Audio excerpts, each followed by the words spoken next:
People here in Northwest Ohio and Southeast Michigan shocked to hear about the alleged plot to kidnap Michigan's Governor Gretchen Whitmer. If you become president, what will you do to tackle domestic terrorism and heal what we have, our divided country, the likes of which we haven't seen in decades, perhaps 100 years?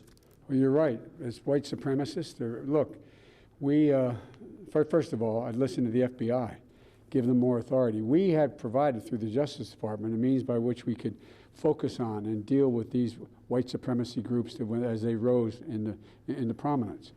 And the president, and I'll start by number one, making it clear, not encouraging any of them, make it clear, the words of a president matter. When the president says to the Proud Boys, stand back and stand down and stand by, I mean, these are code words. Everybody knows it.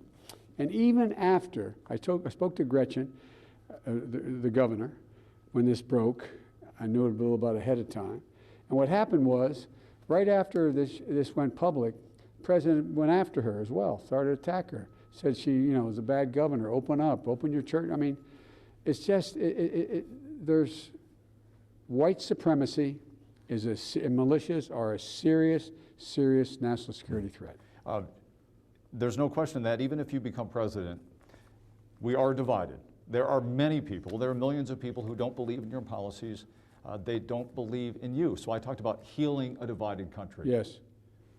Well, the way you do that is, first of all, one of the reasons why I've always been able to get on incredibly well with Republicans in the Senate and the Congress. And I'm going to bring the country together. If you take a look at the polling data, overwhelmingly the American people want us to unite. It's the fringes that don't want that to happen. The fringes. The vast majority of the American people know we have to unite. We cannot make it unless we unite as a country. And my colleagues in the Senate, my former colleagues and future colleagues in the Senate and the House, they are ready to move. Right now, with Donald Trump there, though, there is almost a vendetta waiting for them if they do anything to cooperate with the other side. That's going to change. Senate confirmation hearings going on as we speak. Yes. And barring something unforeseen, Amy Coney Barrett will be the next Supreme Court Justice of the United States. Among your first priorities, if you win, will it be to address the imbalance in the court, something that's important to people on both sides of this issue? The imbalance in the court is a debate that's going on now. What I want to focus on, they're court packing right now. The election is underway. This has never occurred before. The Constitution implies that advise and consent is the way in which you provide for the ability of the American people to be in on the deal. Who they vote for the Senate, who they vote for president, determines who's likely to make the judgment on the court. And what's going on now is this outright effort to do away with health care. That's what it's all about right now, health care. They're going to go into court in 28 days in the Supreme Court and going to try to get rid of the Affordable Care Act. That's 100 million people's pre-existing conditions are going to be wiped out. They're not going to be able to get insurance. And you got 20 million people who are going to lose their insurance right away. That's the focus. What happens if they do get the votes, and it does happen, then the first thing I'm going to do is going to deal with the health insurance side of this issue to make sure people are not left unattended. Is it a case where to the victor goes the spoils and Republicans have the hammer in the Senate? No, by the way, that's not how we work in America. The victors go the spoils. That's more like, the way Trump views things. That, look, if I get elected, I'm going to be not a Democratic president. I'm going to be a president for all Americans. I'm going to work for those who voted against me as well as those who voted for me. And this idea of this being a, all or none operation, we can't function as a democracy that way.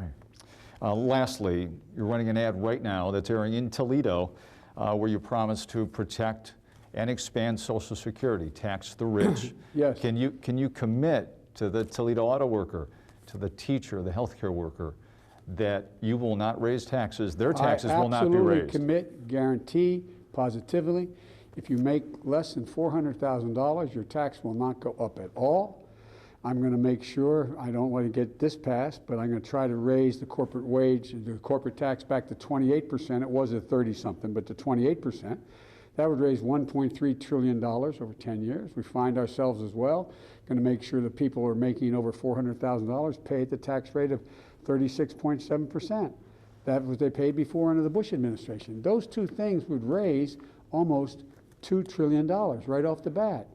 The way I'm going to make sure that Social Security works for people is right now, if you make up to $132,000, you pay 6.5% out of your paycheck for that tax. I mean, for providing for Social Security for yourself and others. I'm going to say anybody between 132 and 400 still stays the same, but if you're over $400,000, you're going to pay 6.5%, just like the person making 110. And that will make it solvent and be able to, because we have people living much longer and a lot of women living much longer in a position where they cannot be sustained on the income that they're getting from Social Security now. Mr. Bynum, thank you. Thank you. Appreciate it. Good questions. Thank you guys so much.